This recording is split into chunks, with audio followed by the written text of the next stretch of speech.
Hello and welcome to a new episode on Sadhana World Foundation. We have been talking about our day to day life stories. One of these days, I was traveling. I reached Mumbai by an early morning flight. I got down from the flight and went to a restaurant to have breakfast. Right in the morning, it was not crowded, there were just three of us. One gentleman just entered into that restaurant and looked around, took his place, and started complaining that the place was quite hot.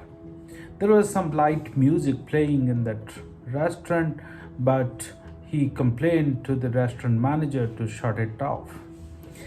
Then he ordered, like the others had ordered, some food. While we were waiting for the food to come, he received a call and he started answering that.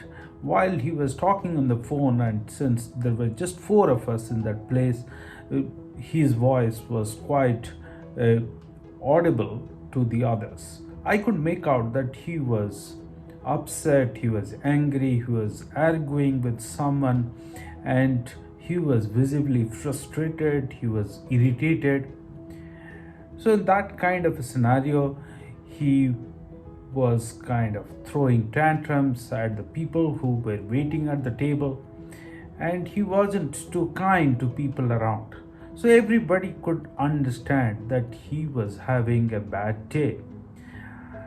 I was wondering, right at 8 o'clock in the morning, this gentleman is having a bad day. The start of the day has been so bad for him. So, how he would run this whole day of 24 hours? He really needs a booster shot to get this day going. That set me thinking about all of us. I was wondering if I have had such bad days. I'm sure many of us have had bad days where we feel frustrated or we are disappointed, we are sometimes maybe depressed, sometimes maybe very upset with ourselves. Various kind of emotions grip our mind. We are not able to function as normal human beings who are expected to lead a peaceful and joyful life. So I started thinking a little deeper about this whole idea of having bad day. All of us have it, right? It's nothing new. As a student, somebody has a bad day. As someone working at home can have a bad day. At the road, you can have bad day. At your workplace, you can have a bad day. It can happen anytime to any of us. I was thinking, if our mythological texts give us some direction, some guidance about this whole thing. So, the first character which came to my mind was Arjuna in the Mahabharata.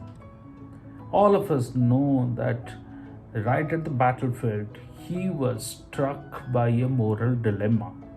He knew on one hand that he was the warrior, he was fighting for justice. He believed deeply in the fact that he and his brothers have been given a bad deal by the Kauravas, and he was trying to uphold justice by battling this out with his opponents.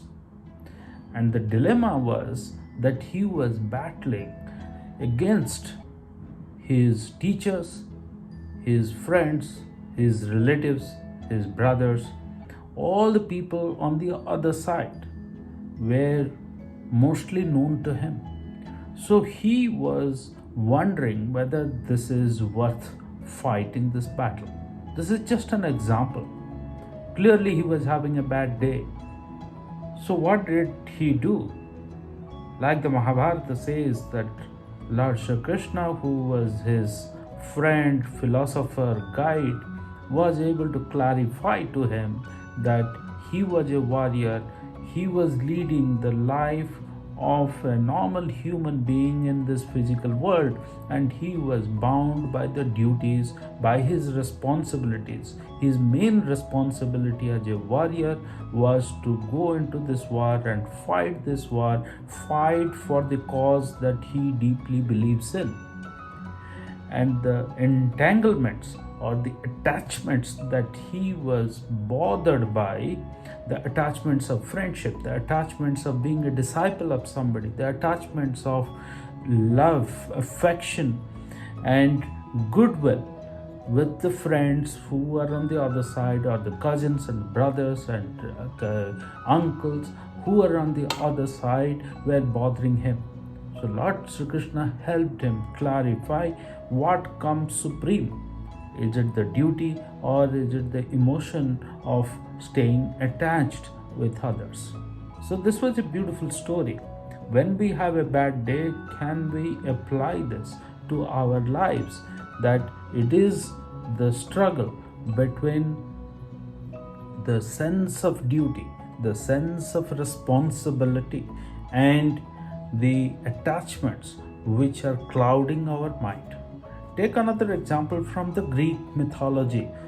It was Prometheus who had the passion to go after wisdom, go after technology, go after new things which apparently the gods had. So he stole the sense of fire, the concept of fire, or the fire itself, and brought it to the humanity.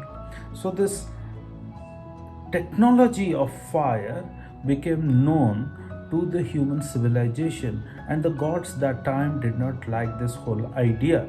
So the king of the gods, who was Zeus that time, Zeus gave him a punishment to see, to test, to examine how steadfast was Prometheus in this pursuit of technology, in the pursuit of knowledge, in the pursuit of uplifting the human civilization to the levels which the so-called privileged gods had. So what Zeus did is that he tied him up.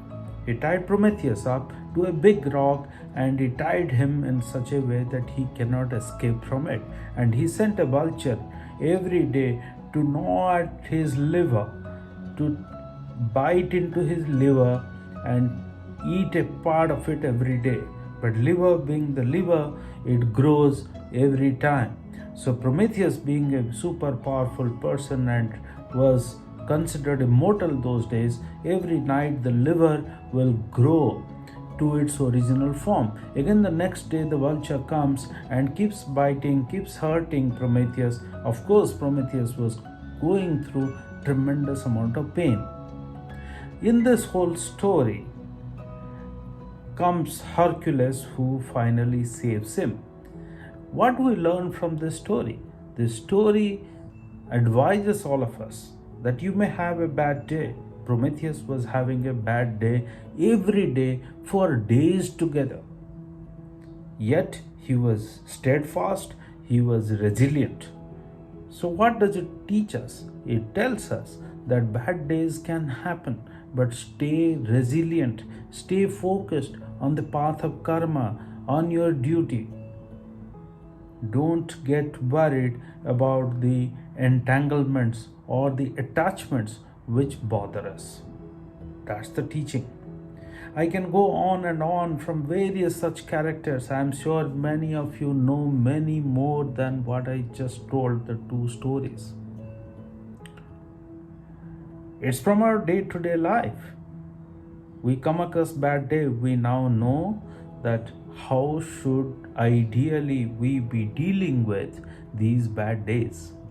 Ladies and gentlemen, my dear children who are watching this, thank you very much for thinking about this particular concept of being resilient, being steadfast, being committed to the sense of duty, and not get distracted by the relationship process that we all go through. I look forward to our future conversations.